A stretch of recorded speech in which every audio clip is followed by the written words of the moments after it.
Hello, and welcome to Catholicism in the Car. My name is Parker Zerbal.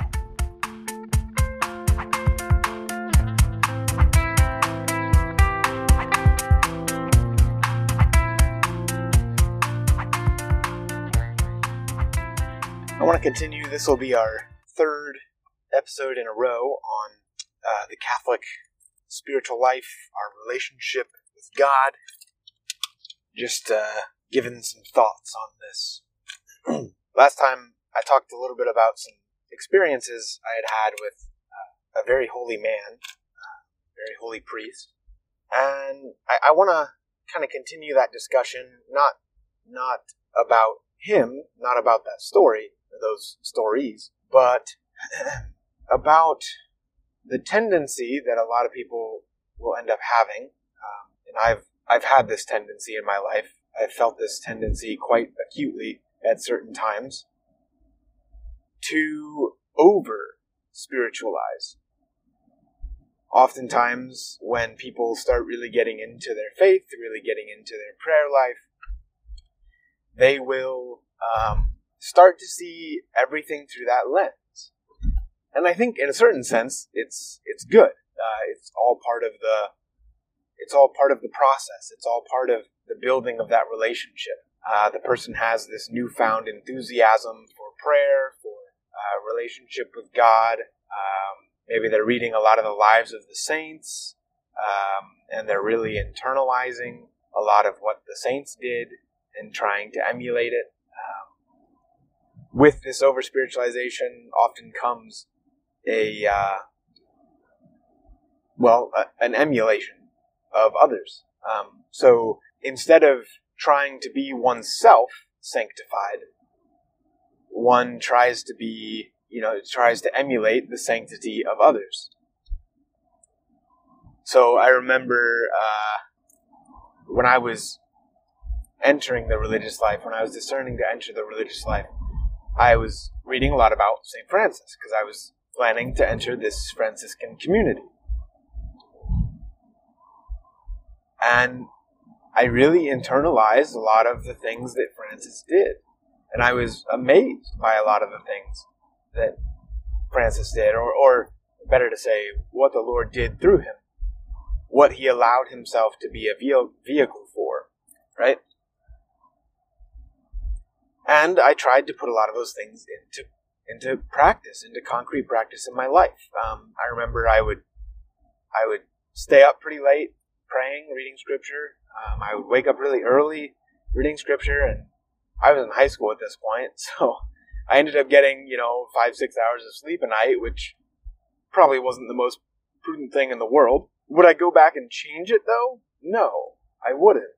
While it may not have been the best thing for me, it may not have been the most prudent thing for me to do, it wasn't a bad thing to do, It was all part of the process.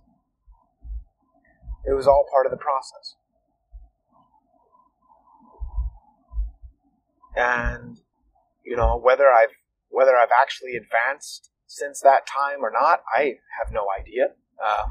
In my heart of hearts, I think I have not. I don't see how I have advanced. I mean, I don't have those particular temptations anymore. But I don't see myself as any closer to God necessarily.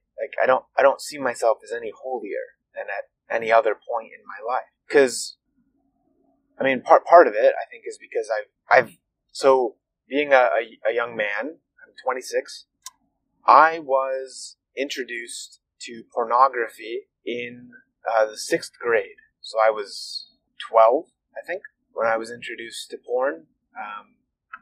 And to my understanding, that's actually pretty normal. It might actually even be a little late by today's standards.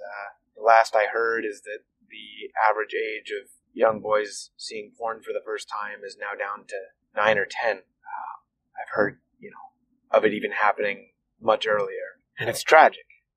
But I say that because it brought me into addictive habits that I've struggled with for my entire life since then. Now, those habits of lust have decreased in their occurrence. I had a stint of time in the religious life when, for a number of years, I didn't struggle with it at all. And then there were some years in the religious life where I did struggle with these lustful sins. Not with pornography, obviously, because I didn't have access to the internet, but other sins that are accompanied by pornography did affect me while I was in the religious life. And I think it gave me a really, looking back, it gave me a really down-to-earth view of what it means to be a Christian. Like, just because someone enters a holy state of life or appears to be holy doesn't mean that they don't have the same struggles as everyone else. Now, I did have those times of probably about 2 years of freedom from almost any sexual sin, but I struggled with other sins during that time. I was incredibly prideful.